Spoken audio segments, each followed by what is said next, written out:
दस्त की शुरुआत महज एक पेट की खराबी लग सकती है, लेकिन शरीर के भीतर एक गंभीर संकट पनप रहा होता है। जैसे ही दस्त शुरू होते हैं, शरीर का पानी और जरूरी इलेक्ट्रोलाइट्स तेजी से बाहर निकलने लगते हैं। यह प्रक्रिया शरीर की कार्यप्रणाली को भीतर से खोखला कर देती है। हर बार जब आप शौचालय जाते हैं, तो आपका शरीर अपनी जीवन रक्षक ऊर्जा खो रहा होता है। निर्जलीकरण यानी डिहाइड्रेशन इस स्थिति का सबसे बड़ा और खतरनाक पहलू है। यह केवल प्यास लगने तक सीमित नहीं है, बल्कि यह कोशिकाओं के स्तर पर होने वाला एक बड़ा नुकसान है। यदि समय रहते इस पानी की कमी को नहीं रोका गया, तो शरीर के अंग धीरे धीरे अपना संतुलन खोने लगते हैं। यह स्थिति शरीर को पूरी तरह से थका देती है और रिकवरी की प्रक्रिया को और अधिक कठिन बना देती है। इसलिए दस्त को हल्के में लेना एक बड़ी भूल हो सकती है। शरीर में पानी और इलेक्ट्रोलाइट्स का संतुलन बनाए रखना ही इस स्थिति में एकमात्र सुरक्षा कवच है।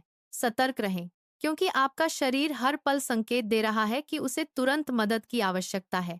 शरीर में तरल पदार्थ की तेजी से कमी होने पर पहला कदम सटीक रूप से उसकी पूर्ति करना होना चाहिए। तुरंत ओआरएस इलेक्ट्रोलाइट घोल तैयार करें, क्योंकि संतुलन बहाल करने का यह सबसे सीधा तरीका है। अगर आपके पास कोई दवा उपलब्ध नहीं है, तो नारियल पानी सबसे अच्छा प्राकृतिक विकल्प है, क्योंकि यह खोए हुए खनिजों की भरपाई जल्दी कर सकता है। यदि इनमें से कोई भी उपलब्ध न हो, तो पानी में आधा नींबू निचोड़ें, एक चुटकी नमक डालें, अच्छी तरह से मिलाएं और तुरंत पी लें। सबसे महत्वपूर्ण बात यह है कि आप इसे किस तरह पीते हैं। इसे कभी भी एक ही बार में निगलने की कोशिश न करें, क्योंकि इससे आपकी आंतों पर बोझ ही बढ़ेगा। कृपया एक छोटे कप का उपयोग करें और हर कुछ मिनटों में कुछ घूंट लें, ताकि तरल पदार्थ धीरे धीरे और लगातार आपके परिसंचरण तंत्र में प्रवेश कर सके। शरीर में पानी की नियमित मात्रा बढ़ाने की यह विधि कोशिकाओं को नमी वापस पाने में मदद करती है, जिससे कमजोरी और चक्कर आने की भावना से राहत मिलती है। तरल पदार्थ को अपने गले से नीचे उतरते हुए पेट में जाते हुए महसूस करें। संकट की स्थिति में शरीर को सबसे अधिक आवश्यक राहत यही है। हर घूंट के साथ अपने शरीर की प्रतिक्रिया पर ध्यान दें, ताकि यह सुनिश्चित हो प्यास धीरे धीरे कम होने और शरीर में ऊर्जा धीरे धीरे वापस आने तक थोड़ी थोड़ी मात्रा में बार बार पानी पीने की इस लय को जारी रखें। पर्याप्त मात्रा में पानी पीने के बाद भी अंत अत्यधिक संवेदनशील और रक्षात्मक अवस्था में रहती है, और कोई भी गलत भोजन गंभीर प्रतिक्रिया को जन्म दे सकता है। इस समय कृपया व्रत आहार रणनीति का सख्ती से पालन करें। एक पका हुआ केला छीलकर धीरे धीरे चबाएं। यह आंतों के लिए आवश्यक बंधनकारी तत्व प्रदान करता है। एक कटोरी नरम चिपचिपे सफेद चावल पकाना या एक सेब को मसलकर चिकना पेस्ट बनाना, ये खाद्य पदार्थ पेट पर लगभग कोई पाचन तनाव नहीं डालते हैं। यदि आपको अधिक पर्याप्त ऊर्जा की आवश्यकता है, तो मूंग दाल का एक गर्म कटोरा सबसे अच्छा विकल्प है। इसमें उबले हुए आलू मिलाएं।